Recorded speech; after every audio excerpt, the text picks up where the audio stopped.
Depuis le Covid, l'alimentation est redevenue l'un des sujets prioritaires dans nos vies. Un retour à l'essentiel.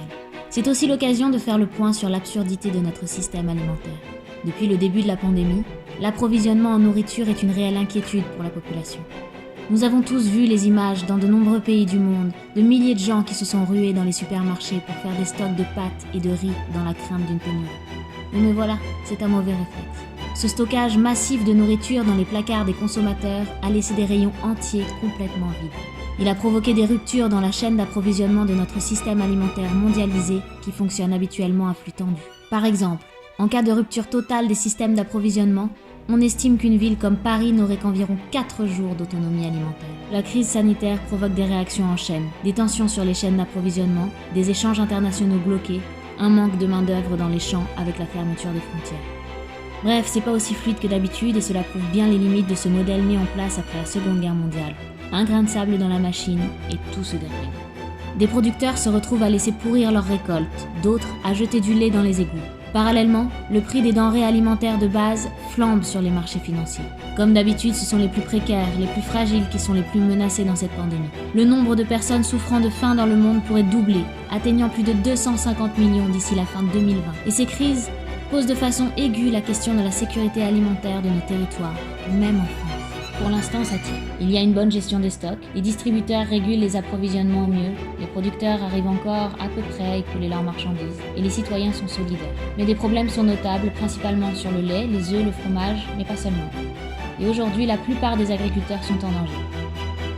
Que se passera-t-il donc si des blocages internationaux coupent les chaînes d'approvisionnement ? Aujourd'hui, près d'un fruit et légumes sur 2 consommés en France est importé, principalement d'Espagne ou du Maroc. Ce sont ainsi 1400 tonnes de fruits et légumes dont nous serions privés chaque jour. Dans les dom-toms, la situation est déjà très précaire, car les îles sont extrêmement dépendantes des importations. Comme l'explique Philippe Desbrosses, agronome, dans nos champs, on a déjà perdu des millions de plants qui ont été jetés. Et la main-d'œuvre manque. Nous sommes à la période des semis, au printemps. Il est désormais possible qu'à l'automne, il y ait des difficultés pour se nourrir. Mais ne désespérons pas, les choses bougent. Et puis les Français ne s'y sont pas trompés. Il y a depuis le début de la crise une explosion de la demande pour les produits bio et locaux. Et ce bon sens s'est aussi manifesté au jardin. Alors que le gouvernement avait fermé les jardineries, une mobilisation citoyenne et parlementaire a permis de faire entrer les graines et les plants potagers dans la liste des produits de première nécessité. Les modèles alternatifs existent. Agroforesterie, permaculture, agriculture biologique. Grâce à ces différentes approches, nous pouvons assurer la résilience alimentaire des pays, créer des emplois, s'affranchir de subventions et relocaliser les systèmes alimentaires tout en restant solidaires à l'international.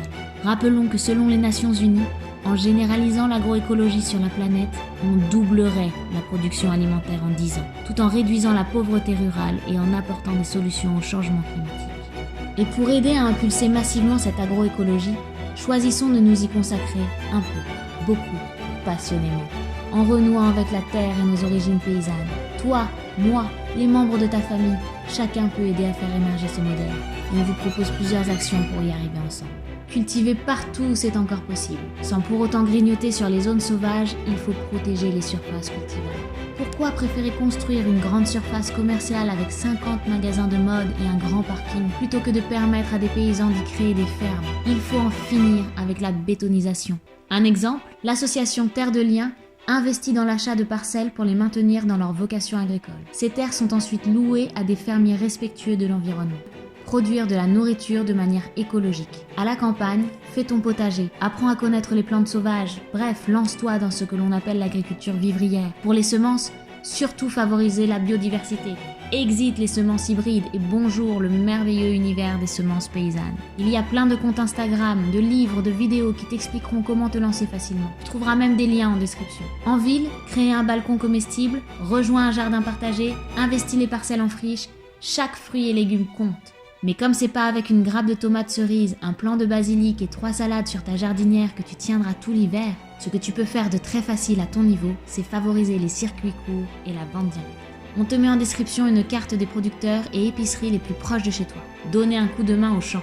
Après 8 semaines à tourner en rond autour de ton canapé, l'appel de la nature est plus fort que jamais. Tu es motivé pour vivre une belle aventure collective dès aujourd'hui. Rejoins le grand mouvement des chantiers écologiques massifs pour aider aux récoltes dans les fermes, apprendre les bases de l'agroécologie et pourquoi pas, tester ton envie de vivre en mode l'amour est dans le pré. L'opération s'appelle Viens on sème, comme les graines. C'est chou, non? Cette plateforme met en lien les agriculteurs en mal de main-d'œuvre et tous ceux qui sont prêts à retrousser leurs manches dans un effort national pour que nos assiettes soient garnies cet automne. On a été des centaines de milliers à se mobiliser dans les marches pour le climat. On devrait pouvoir aller plus loin dans cet élan festif et solidaire, les pieds dans la terre. Donc si ça te botte, n'hésite pas, t'as le lien en description. Cette crise nous réapprend ce qui est essentiel, pouvoir se soigner et s'alimenter avec une nourriture respectueuse du vivant. Alors maintenant, tout le monde doit s'y mettre. Moi, j'ai déjà commencé. Et toi ?